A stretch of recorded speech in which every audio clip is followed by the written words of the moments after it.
Y ahora sí, comenzamos con el bloque de personas. A pesar del crecimiento económico positivo que hemos visto en las últimas décadas en nuestro país, creo que todos somos conscientes de las grandes brechas que todavía persisten a nivel de desarrollo, a nivel de las personas. Tenemos una gran brecha en el acceso a servicios básicos.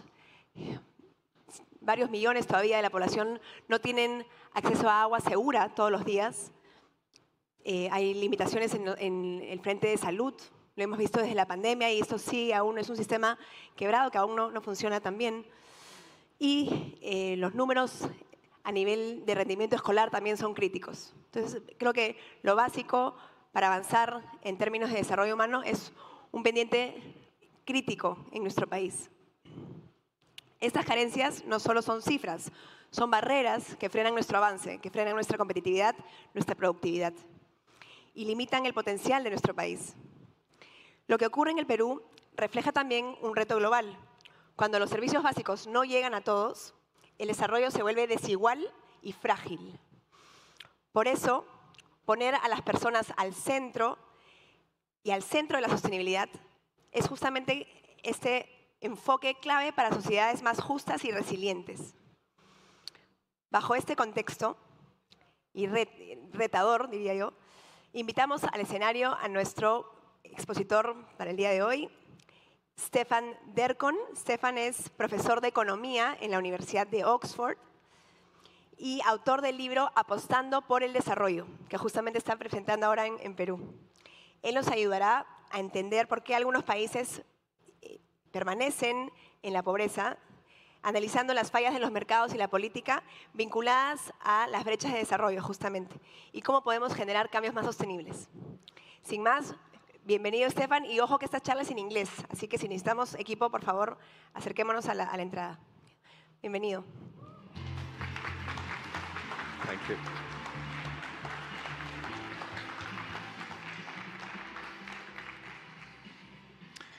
Well, good morning. Bueno, buenos días. Lamento muchísimo tener que presentar en inglés, pero voy a intentar hablar lento para quienes puedan entenderme y espero que ustedes puedan estar un poco estimulados a esta tan temprana hora del día. Voy a hablar acerca de algunas de las cosas que yo encuentro ser muy importantes. Trabajo en la academia, llevo trabajando ya muchas décadas como profesor, hago investigaciones y un investigador intenta responder preguntas pequeñas de una manera muy buena. Pero después, en un cierto punto, se me pidió convertirme en, digamos, el economista principal en el Reino Unido, en la agencia de ayuda del Reino Unido, que para mí fue chocante porque yo ni siquiera soy del Reino Unido, soy de Bélgica, pero pude trabajar en un entorno en donde estábamos manejando temas políticos más que nada y estábamos manejando ya una visión un poco más general y no solamente con cosas pequeñas.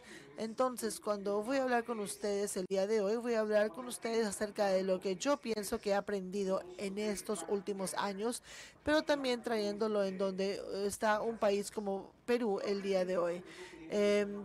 Acabo de presentar un libro en Estados Unidos y también se ha traducido al español. También noto que cada tienda en Perú ya lo ha vendido, así que es una muy buena señal, pero no necesariamente lo mejor, ¿no? Empecemos con un enunciado muy general. Es que en las últimas 4 décadas, el mundo en desarrollo ha cambiado muchísimo. Ha habido una gran cantidad de avance económico, crecimiento. El PBI se ha expandido dramáticamente. Cuando empezamos a ver una gráfica como esta, China, por supuesto, no vemos nada del resto. China siempre está arriba. Pero, habiendo dicho eso, hay muchos países que han ido mejorando. De hecho, en promedio, los países con ingresos medios o bajos, países como Perú realmente, se han expandido dramáticamente. Y nosotros, en promedio, tenemos tasas de crecimiento de algo como 3.1% por persona por año. Ahora, si pueden imaginar lo que significa eso en un periodo de 35 años, eso significa de que el PBI es 3 veces más por persona de lo que era antes, que es muchísimo, 3 veces en la expansión del tamaño del el PAI en todos estos países. Ahora, muchos de ellos, por supuesto, tienen más. Como ustedes pueden ver, los ganadores en este periodo que tienen muchísimo. Vemos nombres que son familiares, otros que quizás no. Tenemos China, tenemos a Vietnam, tenemos a India, pero también países como Bangladesh, que en los 70 se vio como un caso canasta, que nada iba a ocurrir ahí, es lo que se pensaba. Pero tenemos países como Indonesia que llevan haciendo esto durante 5 o 6 décadas, tener el crecimiento sostenido. Pero también tenemos países de África con recursos naturales, Botswana con diamantes y algunos sin recursos naturales como Etiopía. Y tenemos expansión aún así. Pero después tenemos países que claramente están atrás. He estado mucho tiempo en Pakistán, el único país asiático que no pudo crecer con rapidez. Nigeria, y después vemos dónde está Latinoamérica, ¿no? Que realmente no le ha ido tan bien, aún están en la categoría de lo que es la expansión limitada. Y después hay muchos nombres que uno puede escuchar que hacen en televisión o así. Pero si uno ve estos gráficos, uno puede ver variaciones, muchos cambios, ¿sí? Pero en el mundo y en cada continente, mucha diferencia, porque incluso ahora estamos empezando a ver los ganadores, los perdedores, cuando de hecho Perú no está aún en la categoría de ganadores, pero tampoco le está yendo tan mal, con excepción en los últimos 10 años, como que se desfasó. De una manera similar en América Latina, estaba por la parte baja, y después llegamos en los últimos 10 años también. Se desfasa. Pero hay algo muy interesante. Hay países que se ven como Perú en este avance. Por ejemplo, Tailandia, para mi sorpresa, casi es exacto. Es un país muy distinto, país con una historia muy distinta. De hecho, un poco de temas políticos que sí se parecen, pero eso podemos realizar después. Pero tenemos estos patrones de avance. Al Perú no le fue tan mal, pero el avance en los 10 años definitivamente se han visto desfasados. Estamos en la categoría de países que son muy diferentes, pero realmente con un avance similar. América Latina, como todo, parece más cercano a lo que es Nigeria, que básicamente no es una empresa con la cual uno quiere seguir trabajando. Pero detrás de ello también tenemos una cosa más. El crecimiento es una cosa, pero hay muchas personas aquí que están preocupadas del tema de inclusión. ¿Qué está ocurriendo con el tema de inclusión? Pero incluso ahí la historia alrededor del mundo es muy positiva. La medida de pobreza que se esté usando, donde ustedes vayan a colocar el límite, ha tenido avance. Por ejemplo, si ustedes toman una línea que es aproximadamente lo que el Banco Mundial diría que quiere usar para países con ingresos medios o bajos, países que empezaron en los 90 con miles de dólares o algo parecido, y es aproximadamente 8 soles por persona. Y también podemos ver un poder similar en el mundo. En India se requerirían 6 soles para el mismo estándar de vida. Si uno va a Nueva York, uno requeriría 15. Ese es el tipo de cosas que estamos hablando. Y si ajustamos los datos en el mundo, entonces podríamos tener esta figura como la hemos dibujado aquí, donde ha habido mucho avance. Lo que tenemos aquí es lo que ha ocurrido en el este de Asia y el sudeste de Asia. Y esto es lo que ha empezado con mucha pobreza, aproximadamente 800 mil millones de personas debajo de esa línea ajustados por el costo de vida en ese entonces. Indonesia también estaría aquí, pero avance un avance masivo. Se ve el avance que se está teniendo y esto está fuera de África y se está expandiendo. También lo importante es en Latinoamérica. Uno empezó con poblaciones más pequeñas aquí en general, pero como ustedes pueden ver aquí, lo que hemos colocado, ha habido mucha reducción de pobreza, algo como 140 millones en los 90 en América Latina, hasta 55 millones debajo de esa línea. Eso es avance realmente. En Perú siempre se ve el avance, pero después vemos aquí, por ejemplo, hemos colocado a Tailandia, el mismo avance económico y aún tienen 4 millones de personas debajo de esta línea, el 12% de la población. En Tailandia es 110.000 personas que se estiman. Si tienen inclusión del crecimiento aquí también. Entonces, esto está aquí en lo que se refiere a esta parte que aún ha pasado. Mi pregunta que vemos aquí en el libro que escribí y el día de hoy se hacen muchas preguntas cuando pasamos en diferentes lugares, es preguntarnos ¿por qué existen estas diferencias? ¿Qué es lo que algunos países en desarrollo han tenido mucho avance, pero otros países se han quedado un poco atrás? Que es un poco acerca de lo que intento sugerir, en lo que es perder o ganar en ese tipo de mundo. Y vamos a empezar con un enunciado específico en el cual se dice, esos países todos se ven diferentes. Uno no piensa mucho en lo que se refiere a Tailandia, una historia muy distinto, cultural, en lo que se refiere a lo que es esta parte, es todo muy diferente. De una manera muy similar, vemos diferentes puntos. Ahora, ¿qué es importante? Lo primero que quería mencionar, y también es importante, esto no es simplemente una historia entre lo que es el norte global y el sur global. Me parece que el norte global, al menos en lo que se refiere a aquellos que están norte en Estados Unidos en estos días, no hacen que las cosas sean fáciles, ¿no? Y de hecho, simplemente decir para que los países de desarrollo que quieren surgir, tienen muchos desafíos. Pero eso no es mi pregunta el día de hoy. Mi pregunta es, a pesar de todos estos desafíos, ¿por qué es que a algunos países les parece que les está yendo mucho mejor que otros países? Y en eso quería enfocarme el día de hoy.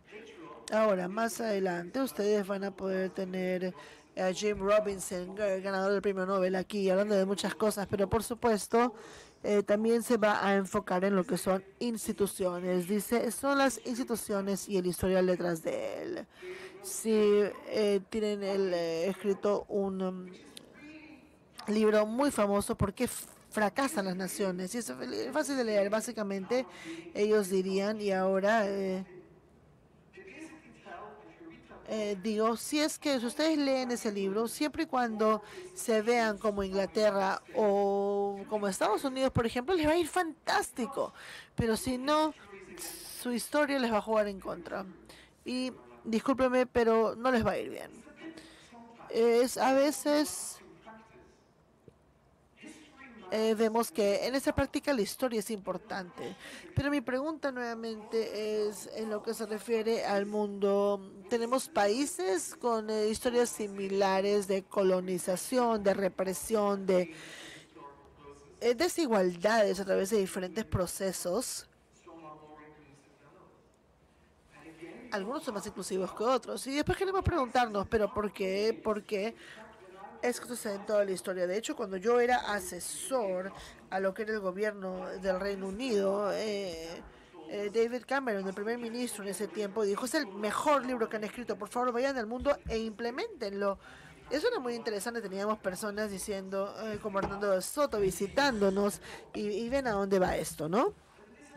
Pero es algo difícil. Si yo vengo del Reino Unido, de Gran Bretaña, y voy a Nigeria, y les tengo que decir que su tesis es correcta. Las instituciones son las causas de todos los problemas.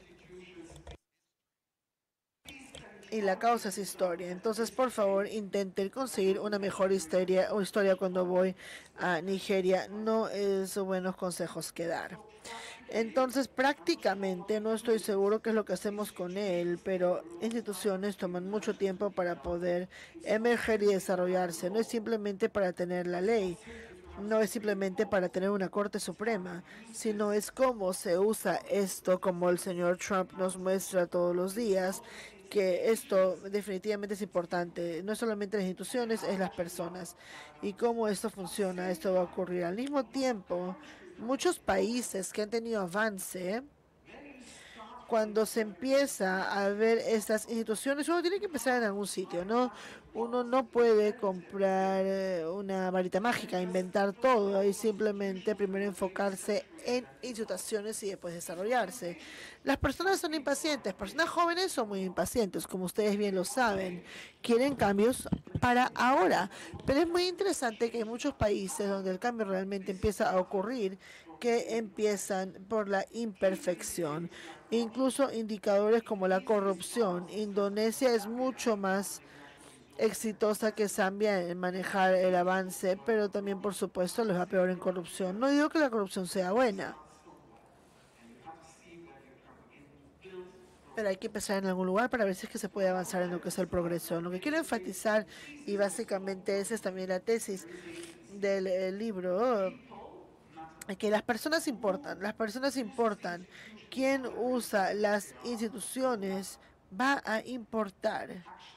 Las acciones, conductas importan tal y como la historia. Acciones, conductas importan tanto como instituciones. Es lo que las personas hacen. Por ejemplo, China empezó siendo una desorganización completa. Empezó el proceso de desarrollo y crecimiento aproximadamente al 79. Ese era el tiempo en el que el país estaba, en la cual había un grupo de personas para los cuales se empieza a hacer esta revolución de la cultura. Uno puede empezar a pensar personas diciendo y escuchando en lo que se refiere a poder verificar ello. Instituciones estaban débiles cuando empezaban y ahora son mucho más sólidas, pero ahora antes eran débiles. Es un muy buen libro que realmente tiene acceso al desarrollo dentro de lo que son las instituciones y no primeras instituciones y después esperemos a ver lo que hay. Porque esto tiene que ocurrir en un cierto punto. Bien, entonces, ¿qué es lo que ocurre? Bueno, la política va a ocurrir. Sin embargo, una de las cosas desafortunadas, si hablamos de las cosas desafortunadas,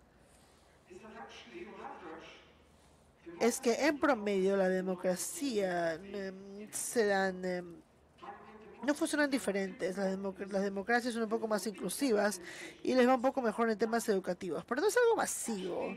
De hecho, la diferencia no es tan grande, pero me hace ver cuando vemos lo que se refiere al crecimiento, hay muchas más variaciones en lo que es la parte de autocracias.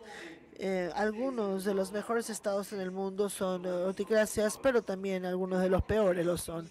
La democracia parece tener menos variaciones, entonces no son tan buenas como los mejores en desempeño, pero tampoco les va mal como los peores. Y uno puede entender eso, hay un proceso de responsabilidad que ve esto en lo que se refiere a presiones a largo plazo. Esto hace que uno sea un democrático, sí, porque el único problema con las autocracias es que uno realmente no logra ver si es que uno va a tener un general terrible o un muy bueno, un muy buen general. Uno no logra verlo.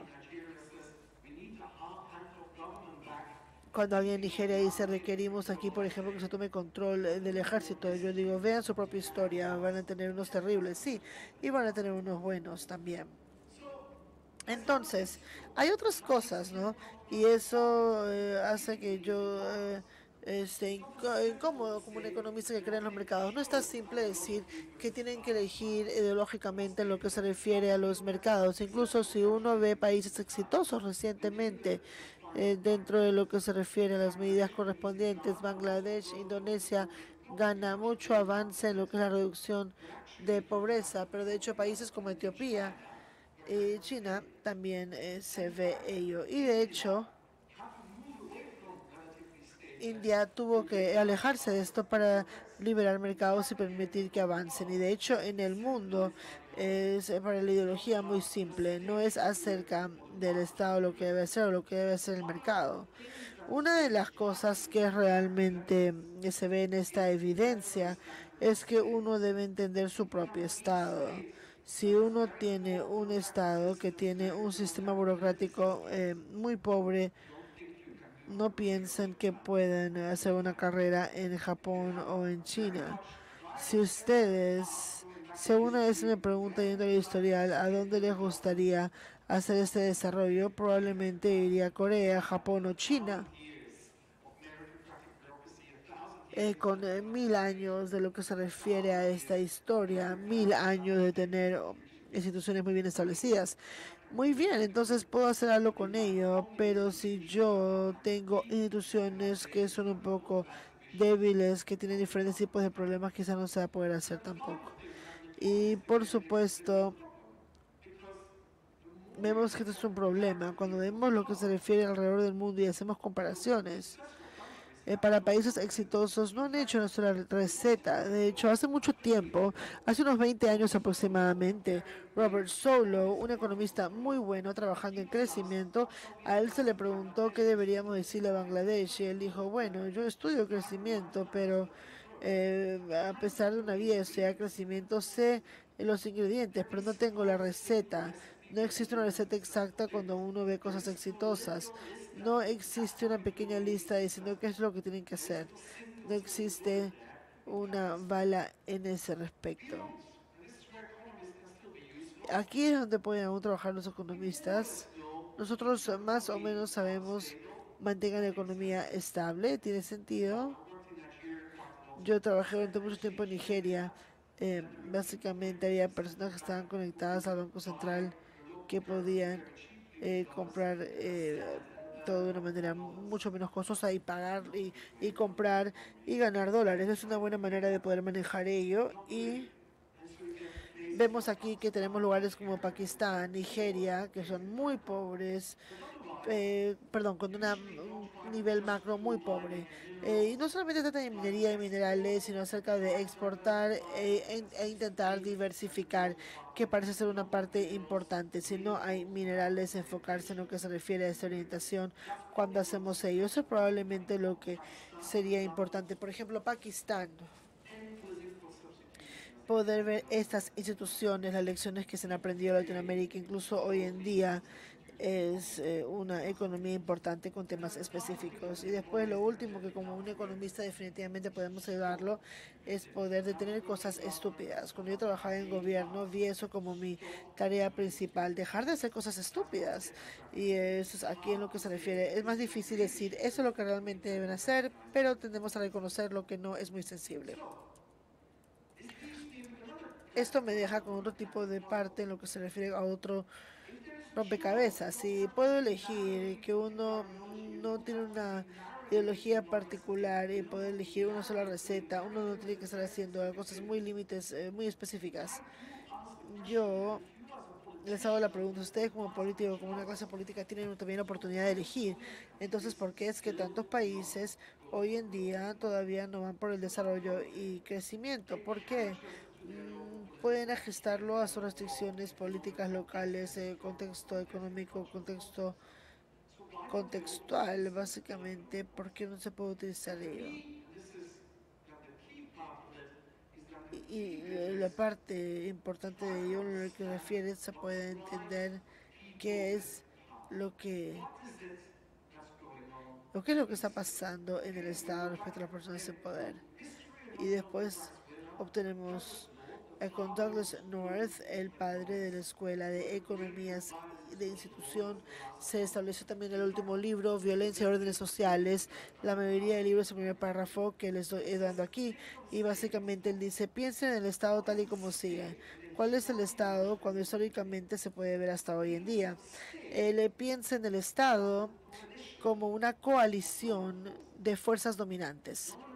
Fuerzas dominantes que dan lugar a grupos de élite que elige no usar violencia, pero de hecho se está manejando esto de manera conjunta, pero en razón, en la no violencia, tienen un trato respecto a quién tiene acceso a los recursos, quién tiene acceso al Estado, quién puede decidir en lo que se refiere a las actividades, quién puede exportar, importar, quién puede manejar el tema de comercialización.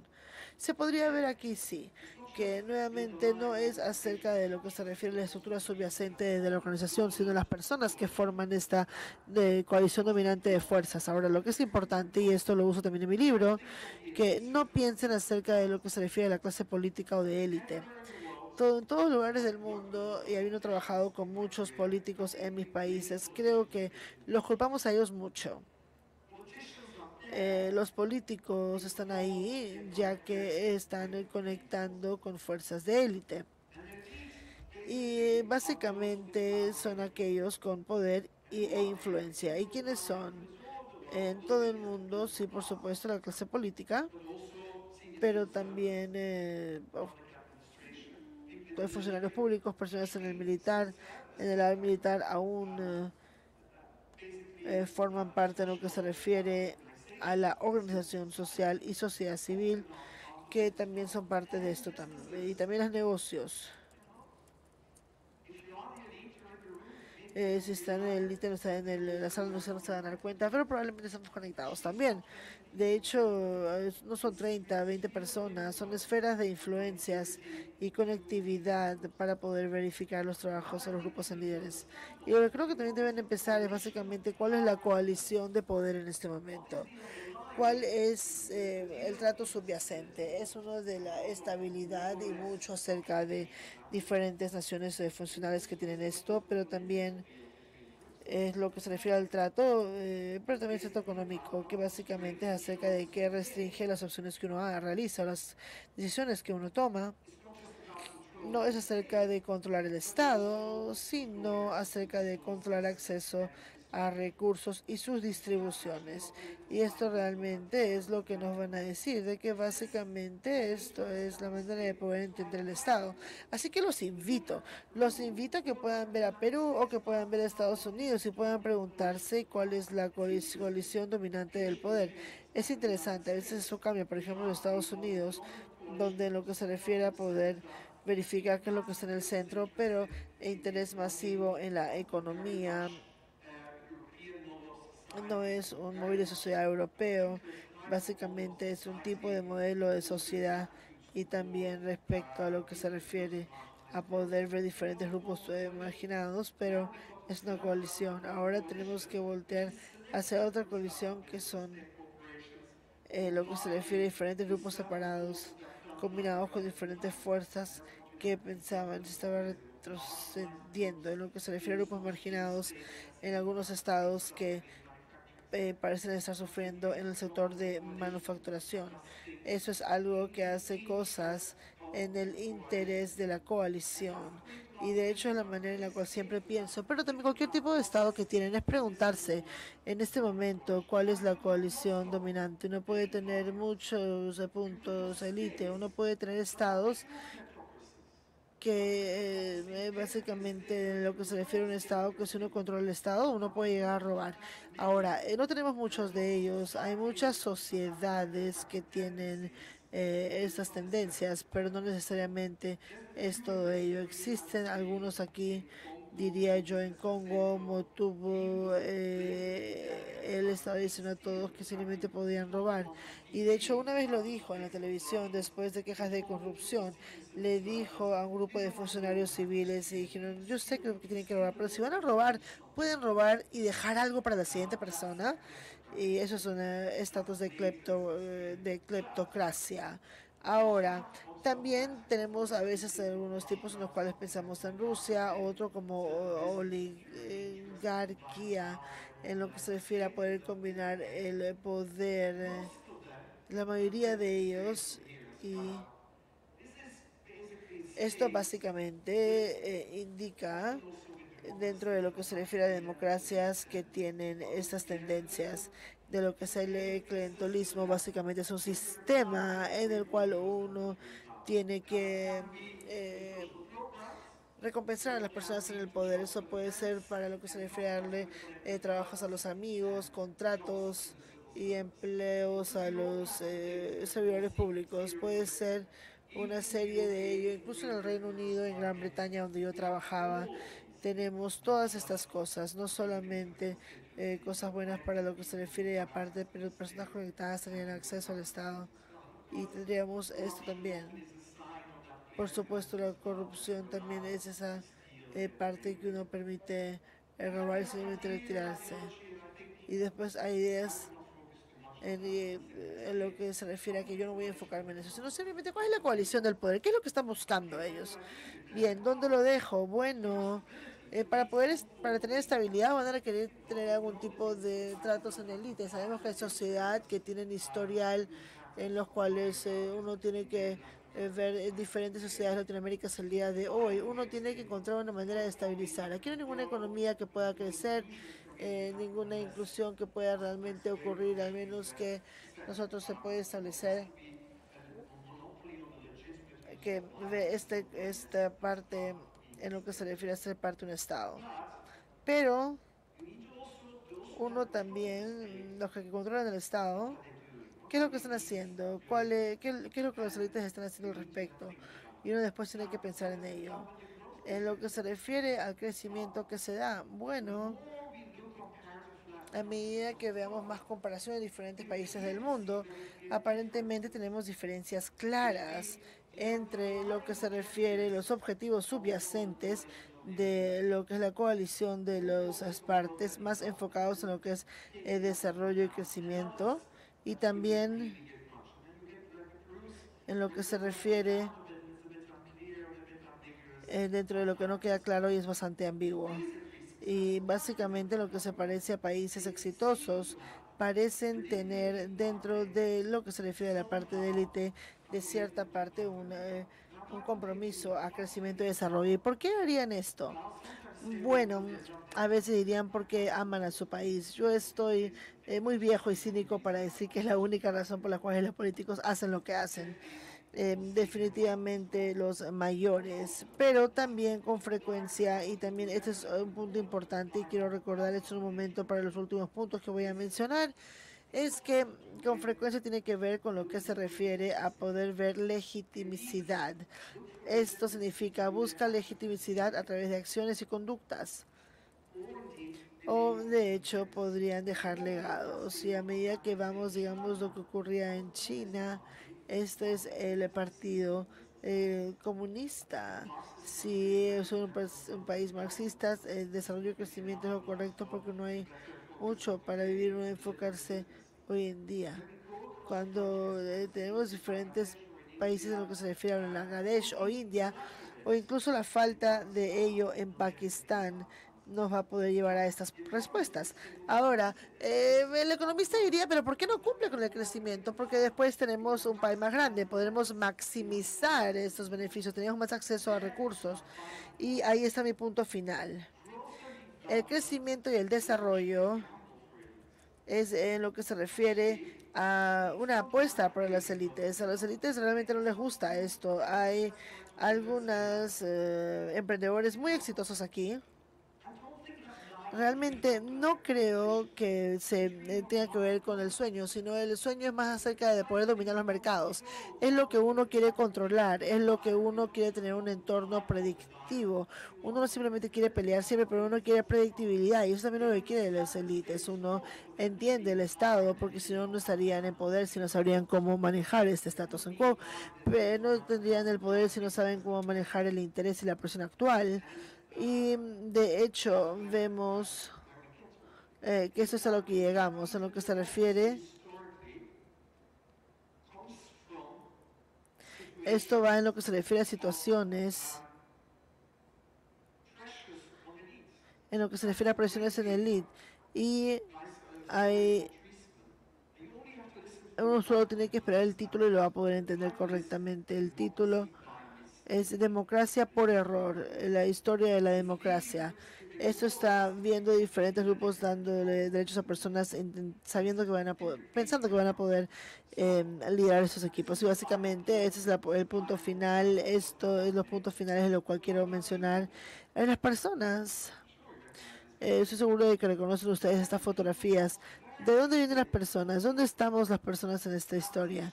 Ahora, como es muy interesante, esto se vio dentro de lo que se refiere al Jakarta Post, que es de Indonesia. Hay personas similares en su país, pero era un poco difícil reportarlo, pero reportaron en Perú porque no podían hablar acerca de Indonesia. Los mismos tipos de problemas. Entonces, y estas son las conclusiones. Y de hecho, no defiendo las élites, no quiero que piensen que es así. Yo no me enfoco en las élites, pero ellos tienen una opción que muchas personas no tienen. Entonces, básicamente la idea, la opción de poder hacer las cosas como están, mantener muchos recursos naturales, y vemos que esto va cambiando y es mucho más difícil políticamente hablando, y la inclusión es diferente y difícil en países con muchos recursos naturales. Porque, ¿por qué debo llamar a la economía? Uno ve en lo que se refiere a esas partes de los recursos naturales.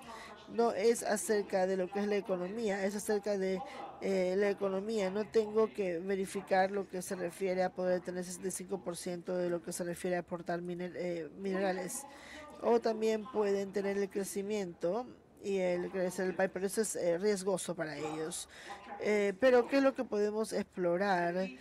Básicamente en lo que se refiere a la legitimidad que se requiere dentro de los sistemas de la cultura, del contexto de la sociedad.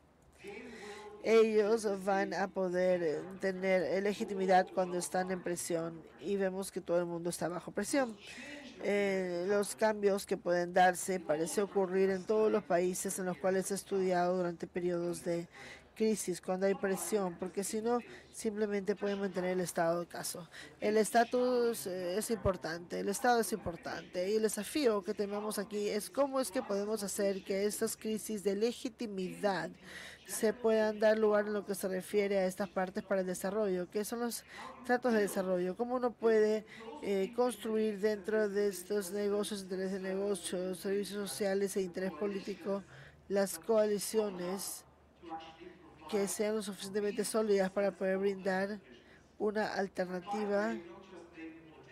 Y por supuesto, por favor, no esto lo debe culpar a los políticos. En la mayoría de las sociedades deben culparse a sí mismos también, por lo menos a las élites dentro de ello, en lo que son lo que es la organización de sociedades, todas luchando entre sí, porque en algún sentido son parte de la esfera de influencia, y eso es lo que yo quería mencionarles en lo que se refiere a estas coaliciones de cambio. Muchísimas gracias.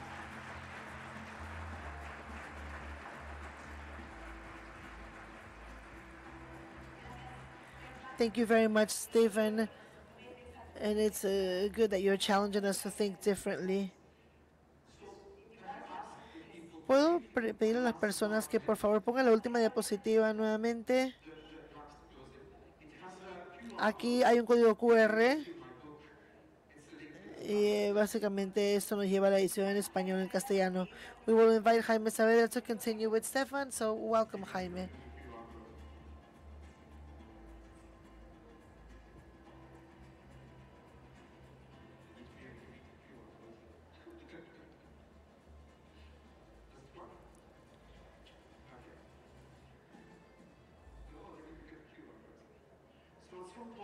En algún momento van a poder colocarlo en la pantalla, por favor, sin que esté bloqueado por las sillas, para que ustedes puedan ver bien el código QR, ¿ok?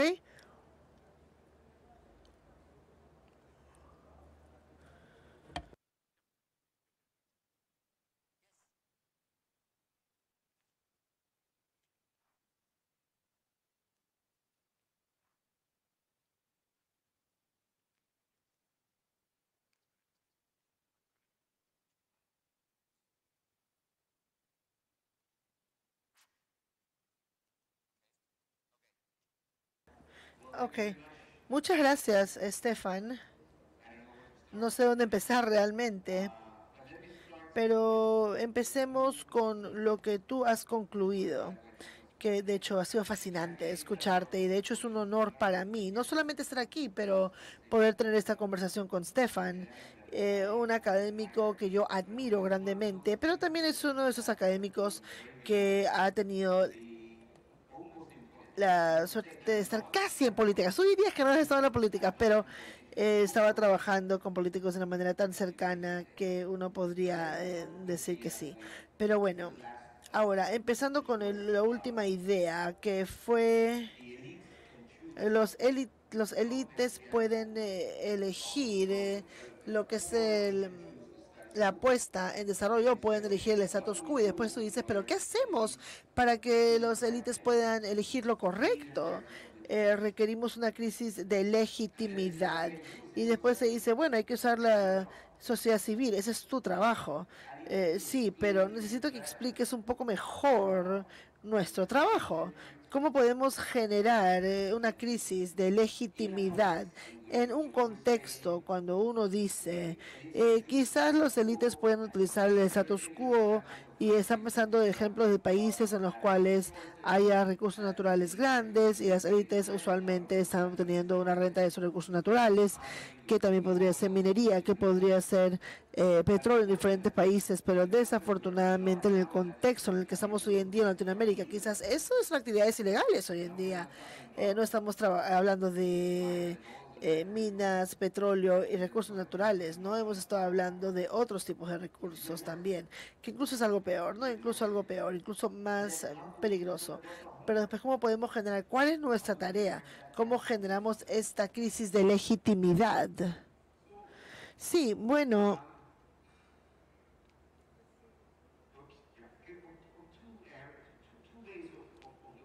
en dos áreas de poder ver este punto.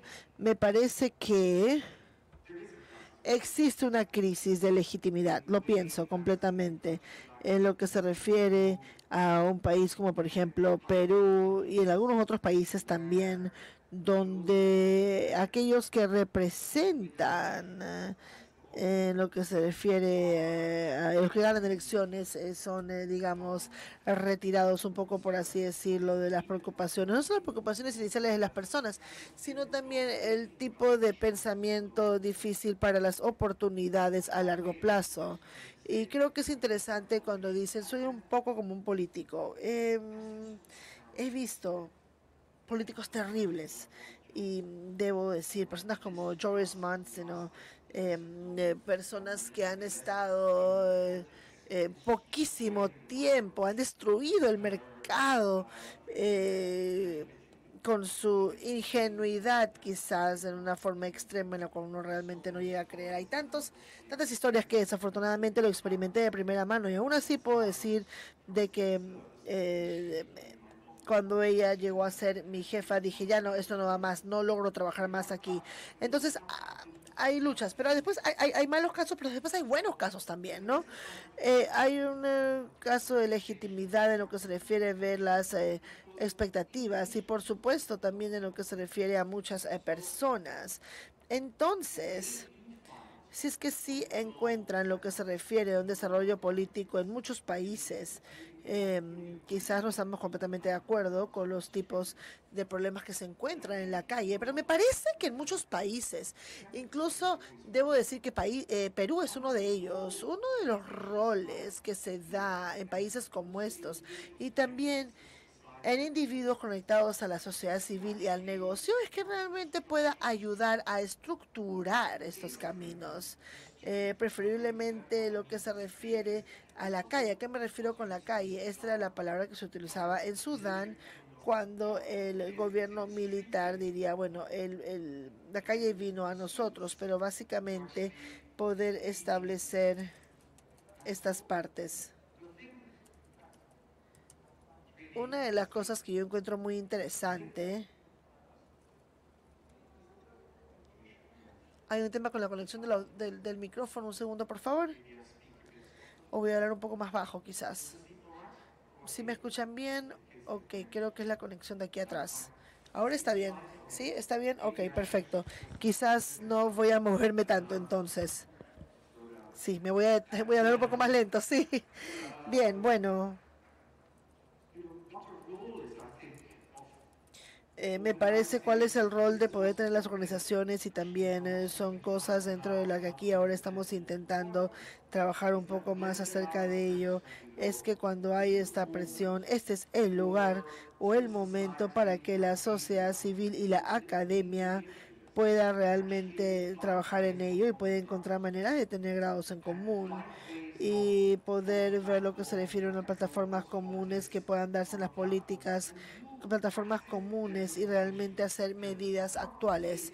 Me parece que no puedo decir exactamente lo que va a aparecer aquí, pero es algo muy interesante. Nosotros le pediríamos a Stephen antes de la generación 7 más CAR, estábamos listos en diciembre trabajando con la sociedad civil, con organizaciones de la sociedad civil para poder hablar acerca de lo que se refiere a la plataforma, cómo se ve en desarrollo, que realmente es realista, no solamente algo ideológico y aspirativo, pero también es realista y se encuentra lugar para poder intentar que las personas trabajen de manera conjunta y se pueda hablar de una manera muy interesante. Por supuesto, el presidente ahí hoy ya no existe hoy en día, pero todos decían, por favor, que es muy importante ahora para venir y poder ayudar con ese tipo de diálogos para hacerlo así.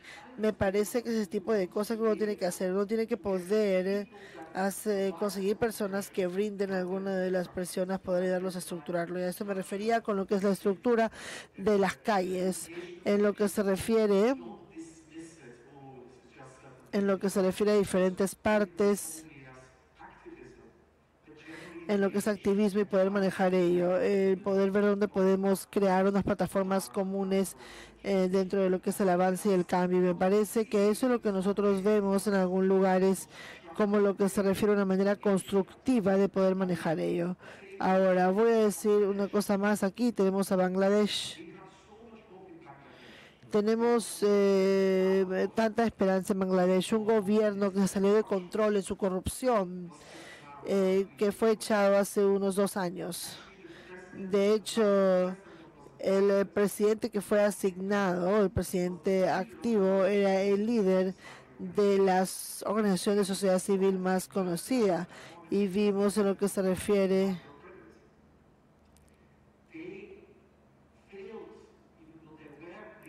Vemos aquí en lo que se refiere a que esto puede parecer junto a la calle. Nunca hablaban con los funcionarios civiles, nunca hablaban con la clase política, siempre pensaban dentro de lo que se refiere a poder alejarse de ello. No van a resolver absolutamente nada, porque esto va a establecer y cómo esto va cambiando en Bangladesh como este proceso. Y cuando hay esos momentos, uno tiene que traer las oportunidades. Hasta cierto punto, esto es un poco dejar las cosas a la suerte, ¿no? Porque cuando uno dice, sí, crear el momento, y después una abuelita va a venir, una nueva coalición va a venir, pero uno debe asegurarse de que esa coalición tenga los objetivos correctos. Uno debe asegurarse que esa coalición que se va a dar, se puede dar a través de lo que se refiere al proceso democrático. Pero como ya se han dicho los ejemplos, dentro de esta coalición, ¿y qué más tenemos que hacer en lo que se refiere al sistema democrático?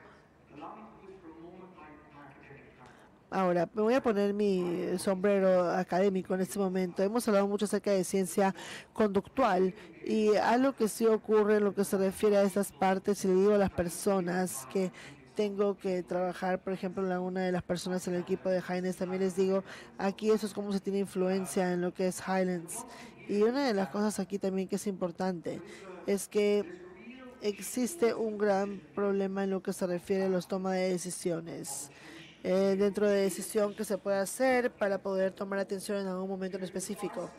Durante las crisis todo el mundo dice que sí. Me parece que es una ventana de oportunidad, pero también significa de que una ventana de oportunidad si están preparados. Y básicamente hay momentos como los momentos de crisis en los cuales ustedes podrían tener, digamos, una elección, crisis política, pero todo esto tiene que hacerse antes, porque si no ya va a ser muy tarde. Y básicamente uno crea una ventana de oportunidades, sí, pero yo he estado ya suficiente tiempo en lo que es la política. Estos momentos aparecen, en los cuales los ciclos están ahí, pero el trabajo tiene que hacerse para poder prepararlo. En lo que se refiere al trabajo de las plataformas, lo que es estas diferentes influencias, poder, cuáles son las cosas razonables. Nosotros como personas académicas tenemos este rol porque nos encanta ir en la televisión y decir a las personas dentro de lo que se refiere a este punto. Tenemos que poder ver dónde podemos encontrar los grados comunes y ese básicamente es el rol de lo que tenemos, que es lo que hacemos antes. Pero si es que hay esos puntos de presión hay que estar preparados, pero no desgasten una oportunidad. Bien, lo que dices entonces es asegurémonos de que estemos preparados para donde hay una ventana de oportunidades. Estas ventanas de oportunidades podrían ser una elección o podrían ser otros momentos que ustedes no sepan. Correcto. Tenemos esta parte porque hay muchas cosas que definitivamente son toda la vida parte de la ecuación. Claro, están ahí. No estoy diciendo que no están ahí porque me gusta decirlo, no para nada. No estoy hablando acerca de lo que es apostar por el desarrollo, porque me gusta apostar. Simplemente quiero decir que ocasionalmente estos momentos vienen y que después uno ve en lo que se refiere a poder desarrollar para poder seguir sus propios, llenar sus propios bolsillos. Me parece que de manera descriptiva aquí, si es que vamos a China, si es que vamos acá a Indonesia, y eso es lo que se refiere a esta parte. Porque si no, ¿por qué estarían viendo esto? ¿Por qué tomarían atención? Ese es básicamente el problema, ¿no? Sí, me gusta mucho lo que has dicho al inicio de la presentación, de que no es instituciones, al final del día, no es las instituciones, es las personas, porque al final del día uno puede tomar las instituciones, pero las instituciones se van a usar de una manera u otra. Entonces, acerca de las personas, nuevamente es que uno tiene que elegir una coalición correcta en estas fuerzas en las cuales uno ve la legitimidad o lo que uno llega a tener como un desinteresado en el bien común. ¿Correcto? Ahora, asumamos que Dios es bueno y que eso ocurre, que esa élite interesada en el bien común termina estando empoderada. No, porque eso es lo otro, ¿no? Porque uno podría pensar que sí están ahí, que están preparados, pero que realmente nunca tienen el poder, porque los mecanismos de poder llegar al poder son la democracia y por alguna razón no lo son.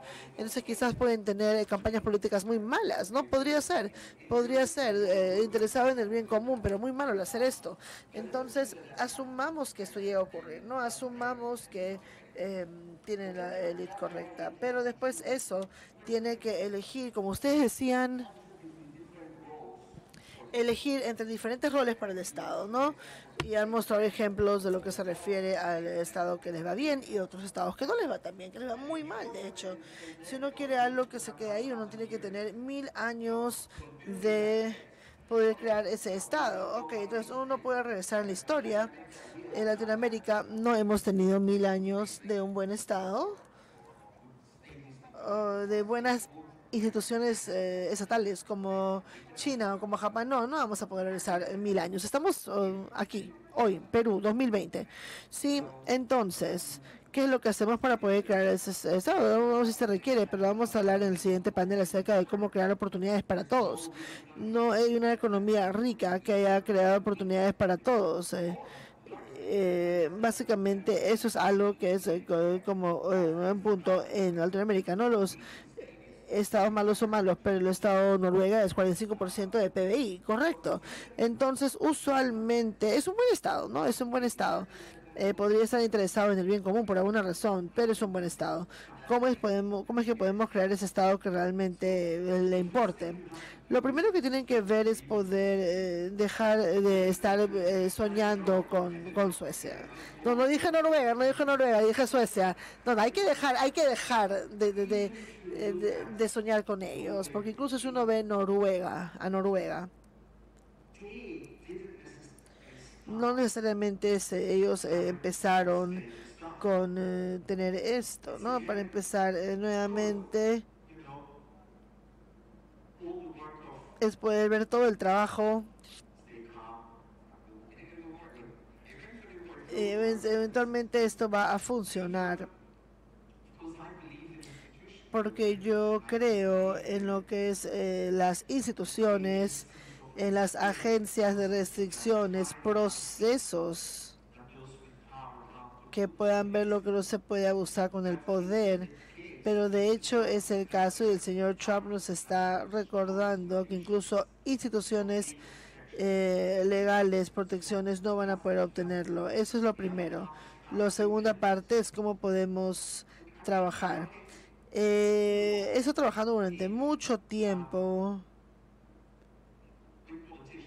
con políticos, pero también en servicio público, para poder decirle a un político, no pueden hacer esto de un día a otro. Esta es la manera en cómo funciona el ministerio hoy en día. No esperen que esto pueda llegarse a un ministerio de efectividad. No piensen que se puede hacer. Nunca debería detenernos de dejar de ser, pero me parece que definitivamente se ha dicho en un momento que uno de los logros que se hicieron en Perú es que existe un punto en lo que es el servicio social. Hay una digamos, hay una evolución. No está perfecto, pero está mejor. No está lo que podemos ver. Entonces podríamos ver eso como vería un economista. Podríamos avanzar, pero no se avanza más de lo debido. Una de las áreas que se ha visto ahora es la implementación tanto de la economía política, pero también administración pública. De hecho, en la educación vemos mucho sistema. Hay muchas reformas educativas en las cuales es muy difícil implementarse, toma mucho tiempo, lo que no tengo que decírselos que toma mucho tiempo. Es un trabajo muy arduo poder implementarlo. Lo primero con lo que se refiere a la implementación es poder entender el trabajo que tenemos que hacer. Ahora pasamos a la visión general, poder entender el estado en el que se tiene. Ahí es donde tienen que empezar. Yo soy un admirador de Bangladesh en la ruta en los 90 a inicios de los 2000. El Estado reconoce que esto fue incompetente en el sector social y permite que una ONG se convierta en la ONG más grande en el mundo. 2/3 de lo que son servicios básicos que llegan a estar entregados por una ONG. Y el gobierno no simplemente dijo, bueno, estamos utilizando el mismo punto como vemos en diferentes partes del mundo. El Estado está aquí y después se pasan a otros estados en lo que se refiere a 25 ONGs al mismo punto. Realmente sabían lo que se podía hacer y se enfocaron en lo que se podía hacer. Entonces, básicamente es un estado más general poder entender lo que se quiere hacer. Tomemos lo que se refiere a la política económica. Todos hablan acerca de la política industrial hoy en día, pero vemos la experiencia. Realmente hay una variación grande, incluso en Asia, en el sudeste de Asia. Algunos lo hicieron como Indonesia, incluso en lo que se refiere a esto lideraron el mercado porque entienden esto y básicamente son puntos en los cuales realmente se puede establecer todo en lo que se refiere a negocios para poder hacer todo lo que se refiere a los subsidios. Entonces sepan lo que se puede y lo que no se puede hacer y en el proceso de poder mejorarlo continúen haciéndolo, pero sepan dónde se encuentran y básicamente sean pragmáticos. Lo que yo sí trabajo con los políticos, algo que he aprendido de los políticos es que tenemos que ser pragmáticos y poder encontrar la par de cosas que quieren hacer y deben hacerlo. Pero no debe ser realista o pragmático porque si no, no va a llegar aquí. Sí, bueno, básicamente hay que ser muy gentil con esto. Sí, pero antes de pasar a ello, solamente quería obtener una lección de lo que acabas de mencionar. Sí, porque lo que dices es que primero que nada no tiene que ver con ser un estado grande o un estado pequeño, ¿correcto? Entonces hay básicamente como los países de Escandinavia, Australia, Canadá, entonces uno puede tener estados grandes que tienen unas buenas entregas y puede tener estados grandes como Argentina, 40% del estado también que tiene una entrega terrible, es un desastre.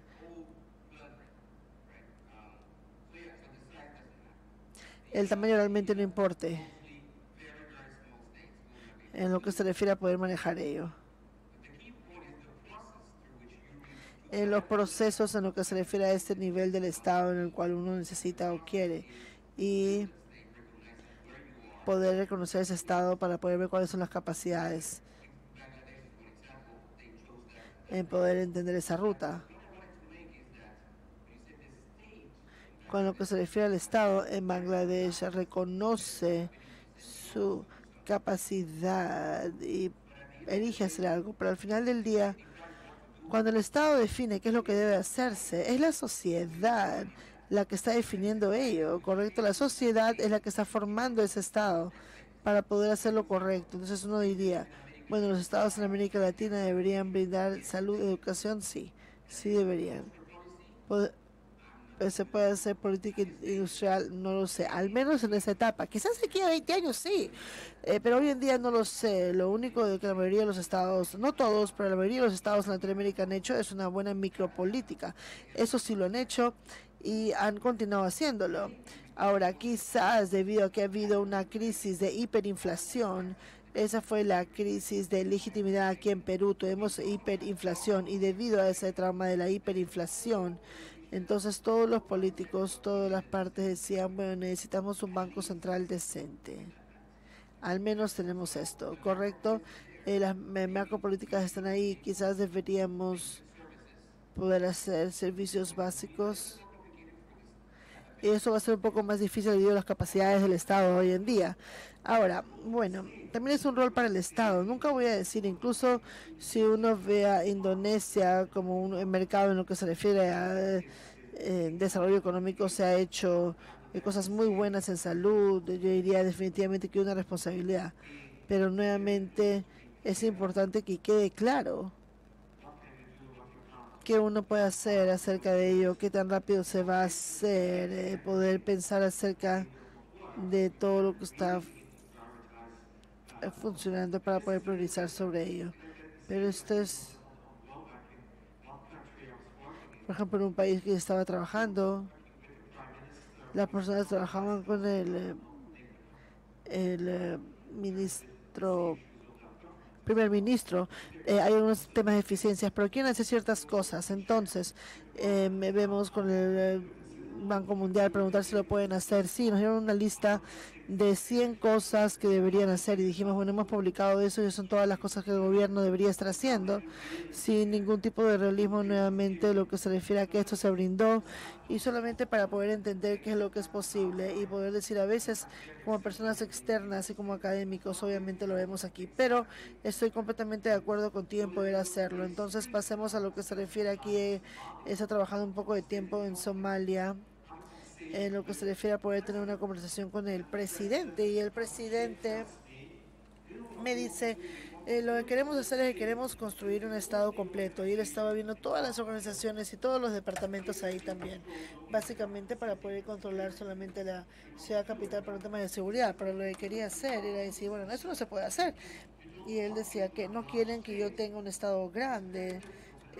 Es muy difícil decir no se puede hacer. Hay que entender lo que se puede hacer, lo que no se puede hacer, y priorizar es importante en lo que se refiere a salud educativa, salud básica, educación básica, en lo que se refiere a poder enfocarnos en esto.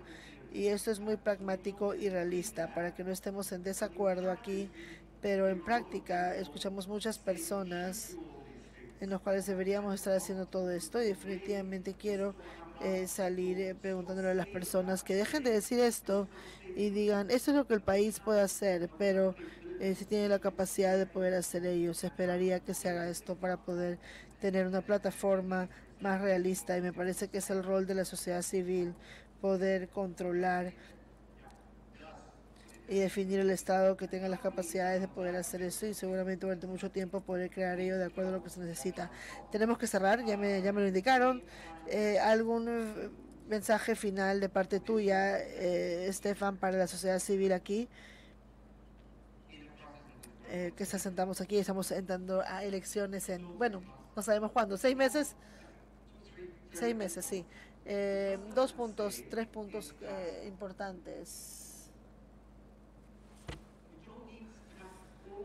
Es que no tienen que tener todos los jugadores en el sitio. Yo enfatizo en temas de coaliciones. Eso quiere decir coaliciones dominantes. No tienen que incluir a todos. Esta idea de que tenemos que tener a todos de acuerdo con lo que decimos, no es así. Segundo, tener una conducta como que no hay opción política. No hay, eso siempre lo digo, no existe lo que es no interferencia. Es una elección no interferir, es una elección no formar parte de algo.